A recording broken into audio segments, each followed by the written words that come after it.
અત્યારે આપણે આવી ગયા છીએ અમારી વાડીએ। આ છે આપણા બાપ દાદાની ધરોહર, આ છે આપણી જમીન। અહીંયા આપણે વાવેલી છે માંડવી, પૂરેપૂરી જમીનમાં આપણે માંડવી વાવેલી છે। આ વર્ષે આપણે આપણી જમીનમાં કપાસ વાવેલો નથી, બરોબર છે। અને આ માંડવીની વચ્ચે હું એવું જોતો જરાક ખડ નહીં, ખડ નથી, એને તુવેર કહેવાય બેટા, બરોબર છે। આપણે આ માંડવીની વચ્ચે તુવેર વાવેલી છે। છેલ્લા 8 વર્ષથી આપણે લાલ ડુંગળીનું વાવેતર કરી છે। આ બંસીભાઈ છે, બંસીભાઈએ પેલા 7 વર્ષ ખેતી કરેલી છે। બંસીભાઈ જયારે અહીં ખેતી કરતા ને ત્યારેથી આપણે ડુંગળીનું વાવેતર ચાલુ કર્યું હતું, અને હજી આપણા પપ્પાને ડુંગળીનો એટલો શોખ છે। ચાલો ઉભા થાવ, હવે થોડાક આપણે આમ આગળ હાલશું અને આખી વાડી બતાવવાની જાય, બધા વિડીયોમાં બના રહેજો। આ ખાલી આપણી 6 વીઘાની ડુંગળી છે, જોઈ લે, બતાવી દે જરાક। આ 6 વીઘામાં ડુંગળી વાવેલી છે, ઓલી બાજુ બધી જમીનમાં એને માંડવી વાવેલી છે। આ ખૂણેથી ચાલુ થાય, હા આ ખૂણેથી ચાલુ થાય, આમ ફેરવ।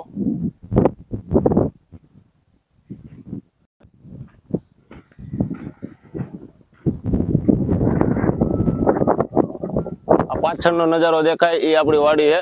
આ સામે જે ઝાડવા દેખાય ને એ બધા છે ને શાકના ઝાડવા છે।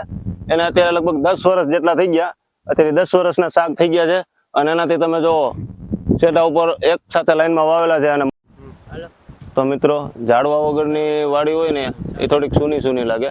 આપણા એટલા ઝાડવા વાવેલા છે અને આગળ પણ પાછળ ઝાડવા એટલા છે, તો તમે ખાલી કોમેન્ટ કરીને જણાવજો કે આ બધો લુક કેવો લાગે। જો મિત્રો, આપણી માંડવી છે, માંડવીને આશરે 50 દિવસ થઈ ગયા છે અને આવો ફાલ હે। આ ફાલ આપણે ખેડૂત જ કરીએ કે જો આવું બધું, બરાબર છે। કણમાંથી મણ કરે એ ખેડૂત, બરાબર છે। તો ચાલો મિત્રો, ફાઇનલી આપણે આવી ગયા છે માંડવી ખાવા। ફાઇનલી આવી ગયા હો, તો પેલા માંડવી ગયો જો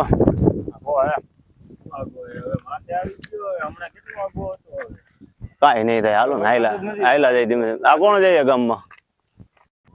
તો અહીંયા આપણે થોડુંક ફોટો સેશન કરી લઈ।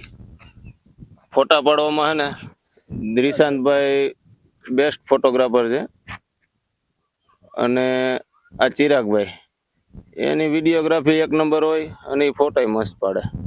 તો અત્યારે ટૂંકમાં એ 2 કારીગર એકાબીજાના ફોટા પાડે, તો ઘડીક આપણે હવે એને સહન કરી લઈ, બીજું શું હોય। આ કાળું થયું છે યાર, આ વરસાદ આવી જાય ને રાતે, અત્યારે જ રાતે હું ભૂકા કાઢના ગવાય, વરો મૂકી દીધો હે। આ કઈ જાજો આગો નહીં હોય ચિરાગ, હે માં ટકાટક આવી જવાનો હે। આપણે પેલા હે ને સેફ જગ્યાએ વીએ જઈએ એટલે આપણને કોઈ તકલીફ ન પડે। તો દોસ્તો, આ કૂવો જ્યારે હું નાનો હતો ત્યારે ગયો હતો, ત્યારે પેલા 80 ફૂટ ઊંડો હતો। ત્યાર પછી પપ્પાએ ફરીથી એને તોડાવીને 120 ફૂટ 40 ફૂટ પાછો તોડાવ્યો। 120 ફૂટની વાય આપણે ગળાવી છે, ટોટલ 120 ફૂટ છે ને, અત્યારે આટલો ભેરો છે। અને આપણે આમાં ચોમાસે બહુ નાહીએ, ઉપર સુધી પાણી હોય ને ત્યારે આ બધા દોયડા બાંધીને પકડીને આમાં નાહવાનું, એમને નહીં તો 120 ફૂટ હેઠા વહી જાય, વારી ન લાગે। આ છે આપણા જૂના મકાન, પેલા આપણા વાડીએ ના જ બધી રહેતા હતા। આ એ સમયથી આપણે મકાન બનાવેલા છે, ત્યાર પછી આપણું ગોડાઉન આ બનાવ્યું છે। અહીંયા બધું માલ સામગ્રી ને કાંઈ પણ આપણે ઘરે ન લઈ જવું પડે, કપાસ હોય માંડવી હોય બધું આપણે અહીંયા હાચવાઈ જાય। અને આ દ્રિશાંતનું ગોડાઉન છે ને મુકેશભાઈ વરસાદ નો પીળો કહેવાય, હાજરી દેવા આવી જ પડે એને।